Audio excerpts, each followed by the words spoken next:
ఇది చాలా పెద్ద ఛాలెంజ్ అండి. It's a multi-billion-dollar and it's a big query. ప్రపంచంలో ఇప్పుడు దాకా అన్నీ ఆపగలుగుతున్నారు కానీ ఈ పొగాకు సంబంధిత దీన్ని ఆపలేమండి. ఇది మెయిన్లీ సోషల్ అవేర్నెస్, అంటే మనకి మనం అవేర్నెస్ పెంచుకోవాలి.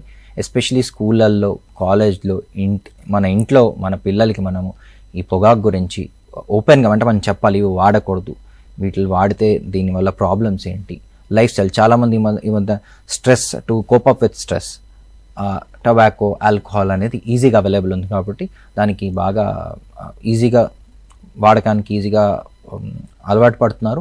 ఒకసారి ఇది అలవాటు అయితే దీన్ని మానుకోవడం కొంచెం చాలానే కష్టం అండి. There are many deaddiction programs హైదరాబాద్లో కానివ్వండి, రీజనల్ సెంటర్స్లో కానీ డిఅడిక్షన్ ప్రోగ్రామ్స్, అంటే ఎవరైతే డ్రగ్స్కైనా ఇలాంటి పొగాకు సంబంధిత అలవాట్లు ఉన్నవాళ్ళు డిఅడిక్షన్ సెంటర్స్కి వెళ్ళొచ్చు. And some hospitals like cancer specialist also మేము కూడా వాళ్ళకి హెల్ప్ చేస్తామండి. ఎలా అంటే there are different ways. Chewing gums ఉన్నాయి, నికోటిన్ గమ్స్ ఉన్నాయి, నికోటిన్ ప్యాచెస్ ఉన్నాయి, కొన్ని మెడికేషన్స్, ట్యాబ్లెట్స్ ఉంటాయండి. అవి వేసుకున్నప్పుడు ఏంటంటే ఈ పొగాకు స్మోక్ చేయటం కానీ వాళ్ళకి స్మోక్ చేయాలనిపించదు. సో అలాంటి డిఫరెంట్ స్టేజెస్లో ఉన్న వాళ్ళకి అది ఫస్ట్ ఇనిషియేటివ్ అనేది పర్సన్ నుంచే రావాలండి.